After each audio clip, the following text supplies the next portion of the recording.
think we're here to struggle and to learn. I don't think we're here to be happy. That's why when we keep going back to the happy argument, I've always found that kind of frustrating and annoying. Yeah. When someone goes, oh, but I want to be happy. Why? Why do you want to sit there and laugh? Like you were happy your entire childhood. That's your happy days. You're allowed to be happy as a kid.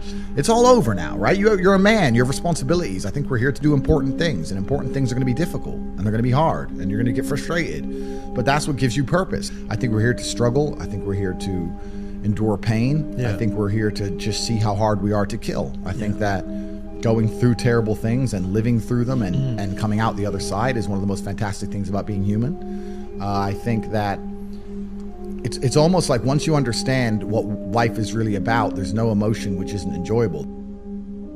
The only emotional state which can be seen as detrimental is feeling nothing at all. But if you're sitting at home and you're feeling truly heartbroken, at least you're feeling something, right? And I think that's the whole part of being human.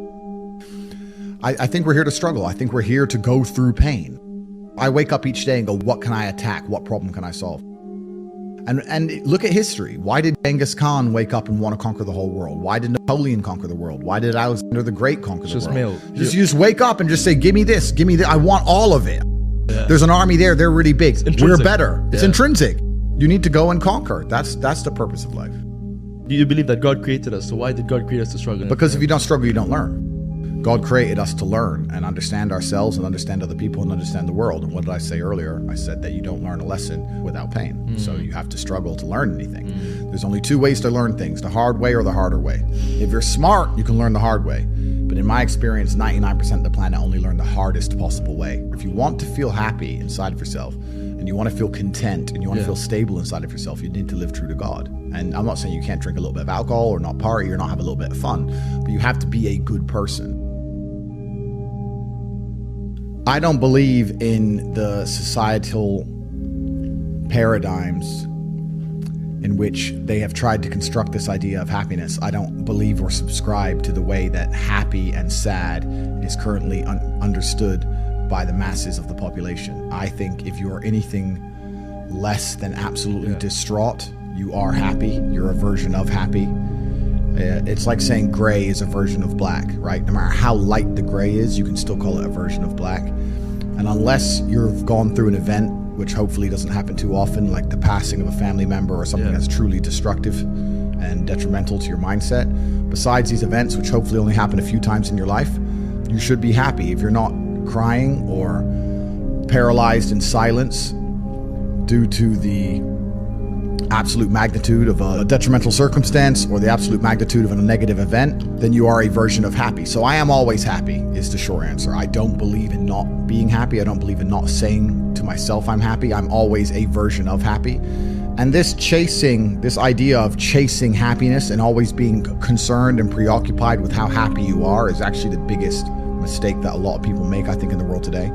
Especially men who wake up and go, oh, I don't really feel happy, so I need to get happier. And that's how they end up down a hedonistic path of drugs or alcohol or gambling, chasing pleasure. I don't care how I feel. I don't care if I feel happy or sad. It doesn't really affect what I do each day. I do the exact same things. I act the exact same way. I don't care. I don't put weight to the significance of the emotion. So I always consider myself a happy person, but if I woke up and I was slightly less happy one day than another, it wouldn't affect anything I do and I wouldn't put any relevance to it. I'm human and that's life. So yeah, am I any happier now that I have hundreds of millions of dollars than before I was broke? Not really, but I was never unhappy. I'm the same state that I was then, that I am now. I have work to do and I will do it. It's as simple as that. Well, also, there's no light without dark, and there's no joy without pain. You can't have a rainbow without a little rain. No matter how hard you chase pleasure and happiness, there's going to be dips and troughs in between. There's going to be come downs and downtrends, and you're going to have the juxtaposition between that time you were laughing your head off and acting giddish like a child, and the time that you feel depressed as such. And I think it's much better to just adopt a very disciplined, stoic mindset. I'm always the same base level of happy regardless. If I lost all of my money today, I would be the same happy. If my net worth quadrupled, I'd be the same happiness. But as long as I'm alive and the people I care about and love are alive, and as long as God gives me the honor of doing my duties and providing for the people I care about, As long as I get to wake up and know that there's a whole bunch of people in the world who need me, and I get to work hard to please them and do good for society and good for the world, then I'm a vessel of God, and I'm happy enough to survive. That's all I look at it as. I don't ever consider, how do I feel? That doesn't cross my mind. I have things to do. I'm too busy. I have things to do every single day. I have very important things to do, and how I feel really is not going to affect how I complete those tasks. And when I speak to men, they say I'm unhappy or I need to be happier. I think that's absolutely the wrong frame of life. You're a man, you have duty, you have honor, you have things you should be doing regardless of how you feel. And the people who are perma-obsessed with happiness or sadness, I just think it's the wrong paradigm to view the lens of life. I think you should get up and do what needs to be done.